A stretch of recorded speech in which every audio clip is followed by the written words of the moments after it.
Hi friends, అందరూ ఎలా ఉన్నారు? ఈరోజు అందరికీ మకర సంక్రాంతి శుభాకాంక్షలు. ఈ మకర సంక్రాంతి రోజున మీరు మీ కుటుంబ సభ్యులు అందరూ ఆనందంగా ఉండాలని ఓంకారం పూజ ఛానల్ కోరుకుంటుంది. ఈరోజు దివ్యమైన ఉత్తరాయణం దక్షిణాయనం మధ్యలో వచ్చే మకర సంక్రాంతి రోజు. కాబట్టి ఈ మకర సంక్రాంతి రోజున ఎటువంటి పూజలు ఆచరించాలి, సాయంత్రం ఎటువంటి యోగక్షేమాన్ని పాటించాలి, మరియు ఎవరికీ తెలియని సంక్రాంతి రోజు మనం పాటించవలసిన పరిహారాలతో ఈరోజు వీడియో సిద్ధంగా ఉంది. ముందుగా ఈరోజు పంచాంగం అనే అంశంతో వీడియోని మొదలు పెడదాం. నేటి పంచాంగం తేదీ 15/1/2024 శ్రీ శోభకృత నామ సంవత్సరం, ఉత్తరాయణం, హేమంత ఋతువు, పుష్యమాసం, కృష్ణపక్షం, చతుర్థి.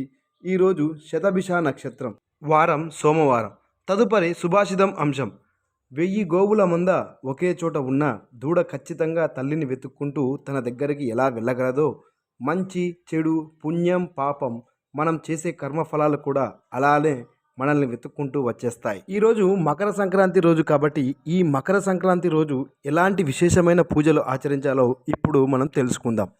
ఉత్తరాయణ పుణ్యకాలంలో వచ్చే మొదటి రోజు ఈ మకర సంక్రాంతి. ఈ రోజున కులదేవత పూజ, నదీ స్నానం లేదా సముద్ర స్నానం, గోదానం, భూదానం, సువర్ణదానం లాంటివి చేసి ఎంతో పుణ్యఫలాన్ని అందించే విశేషమైన రోజు.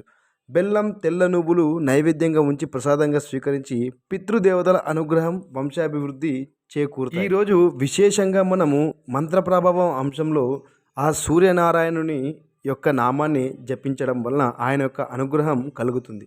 ఈరోజు మంత్రప్రభావం అంశంలో మనం పాటించవలసిన మంత్రం ఓం ఆదిత్యాయ నమః, ఓం ఆదిత్యాయ నమః, ఓం ఆదిత్యాయ నమః.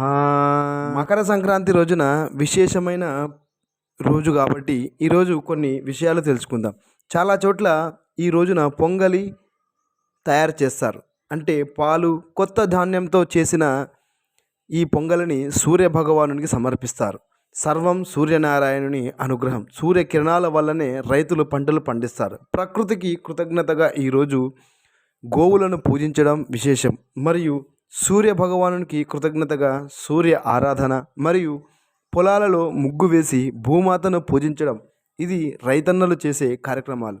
రైతులు కాకుండా ఇంట్లో మనమందరం ఏమేం విధానాలు పాటించాలో ఇప్పుడు తెలుసుకుందాం. ఇంట్లో కులదేవత ముందు దీపం వెలిగించి బెల్లం, తెల్ల నువ్వులతో నైవేద్యం పెట్టి, వాటికి తోడుగా కొత్త బెల్లం, బియ్యంతో పొంగలి చేసి నైవేద్యం పెట్టి, ముందుగా ఇంట్లో పెద్దవారికి ప్రసాదంగా వారు స్వీకరించిన తర్వాత వారి యొక్క పాదాలను తాకి ఆశీర్వాదం స్వీకరించడం ఈరోజు ముఖ్యమైన విశేషం.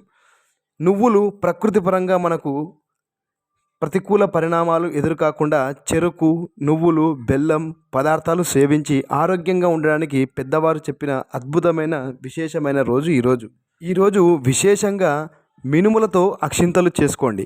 మినుములపై తొక్కు తీయడంతో అవి తెల్లని బియ్యంలా మారతాయి. ఆ మినుములకు కుంకుమ, నెయ్యి వేసి అక్షింతలుగా చేసి ఇంట్లో పెద్దవారు వాళ్ళ చేతులలో పిల్లలకు దిష్టిని తీసి బయట వేయండి. ఇలా చేయడం వలన సంవత్సరంలో మొత్తం అదృష్టం మరియు ఆరోగ్యం ప్రాప్తిస్తాయని పెద్దవారు చెప్పారు. ఈ మకర సంక్రాంతి రోజు నుంచి వచ్చే మకర సంక్రాంతి రోజు వరకు వచ్చే సంవత్సరం అంతా మీరు, మీ కుటుంబ సభ్యులు అందరూ ఆయుర ఆరోగ్యాలతో ఉండాలని మేము ఆశిస్తున్నాం. ఈ కార్యక్రమంలో చెప్పిన పూజా విధానాలను అన్నీ పాటించి అదృష్టం, ఆరోగ్యాన్ని పొందండి. ఇప్పుడు కార్యసిద్ధి అంశాన్ని తెలుసుకునే ముందు కొత్తవారు మన ఛానల్ను సబ్స్క్రైబ్ చేయండి. అలాగే వీడియోను చూసి లైక్ చేయండి. ఈరోజు కార్యసిద్ధి అంశంలో మనం ఉదయం ఆచరించవలసిన దివ్యమైన పూజా పరిష్కారం. ఈరోజు అరిటాకుపై ధాన్యం పోసి దానిపై ఒక కుంభాన్ని పెట్టాలి. దీన్ని కలశంగా భావించి ఆ కలశాన్ని ధాన్యలక్ష్మిగా అనుకొని ఆ ధాన్యలక్ష్మికి పసుపు, కుంకుమ, గాజులు మీ యథాశక్తి సమర్పిస్తూ అష్టలక్ష్ములను స్మరిస్తూ ఆ ధాన్యలక్ష్మిని పూజిస్తే ఇంట్లో ఆ ధాన్యలక్ష్మి అనుగ్రహం వలన ధాన్యం, ఐశ్వర్యం, ఆరోగ్యం సమృద్ధిగా ఉంటుంది. ఈరోజు కులదేవతను కూడా పూజించి గోపూజను కూడా చేయండి. బెల్లం, నువ్వుల ఉండను ఖచ్చితంగా సేవించడం వలన శుభం కలుగుతుంది.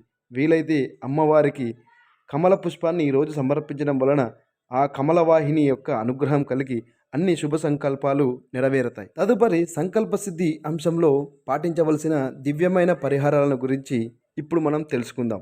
ఈరోజు సంకల్ప సిద్ధి అంశంలో మనం పాటించవలసిన పరిహారం, ఈరోజు సాయంత్రం సూర్యాస్తమయ సమయంలో దేవుని దగ్గర గోధుమ పిండితో ఒక ప్రమిదను చేసి అందులో 7 ఒత్తులతో వత్తులు చేసి దీపాన్ని వెలిగించి సూర్య నమస్కారాలు తప్పకుండా చేయండి. తదుపరి ఎర్రటి నీటిని తయారు చేసి ఒక కంచంలో నీరు పోసి మధ్యలో తమలపాకు ఉంచి మధ్యలో కర్పూరం ఉంచి ఇంట్లో దైవానికి మరియు ఇంటి సింహద్వారానికి హారతి తీసి హారతి కొండెక్కిన తదుపరి ఆ నీటిని చెట్టుకు పోయండి. ఇలా చేయడం వలన ఇంట్లో పాజిటివ్ ఎనర్జీ పెరిగి సమస్త గ్రహదోషాలు తొలగిపోతాయి. సర్వే జన సుఖినో భవంతు, లోకా సమస్తాం సుఖినో భవంతు. ఇలాంటి ఎన్నో పూజా విశేషాల గురించి మన ఛానల్ ద్వారా తెలుసుకొని అందరూ ఆయుర ఆరోగ్యాలతో ఉండాలని మరొకసారి సంక్రాంతి శుభాకాంక్షలు.